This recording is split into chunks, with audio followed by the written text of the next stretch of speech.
एक बार फिर से पवन सिंह का मूड बन गया है। नमस्कार दोस्तों, आप देख रहे हैं हमारा पवन सिंह चैनल और जो भाई अभी तक हमारे चैनल को सब्सक्राइब नहीं किया, तो सब्सक्राइब कर ले और लाइक भी कर ले, क्योंकि भोजपुरी का खबर सबसे पहले हमारे चैनल पर आता है। अभी कुछ मिनट बाद प्रियांशु सिंह एक इंस्टाग्राम पर पोस्ट डाले थे और कैप्शन में लिखे हैं कि पवन सिंह का एक और जबरदस्त गाना आने वाला है। जी हां दोस्तों, पवन सिंह का अगला गाना जल्दी आप लोगों के बीच रिलीज किया जाएगा और गाने को लिखे प्रिंस प्रियदर्शी और म्यूजिक प्रियांशु सिंह और गाने वाले हैं पवन सिंह। आज ही और कॉल में ही पवन सिंह का नया गाने का पोस्ट आप लोगों के बीच आ जाएगा।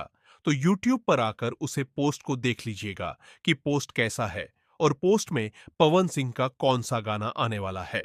जी हां दोस्तों, आज ही और कॉल में पवन सिंह का नए गाने का पोस्ट आने वाला है।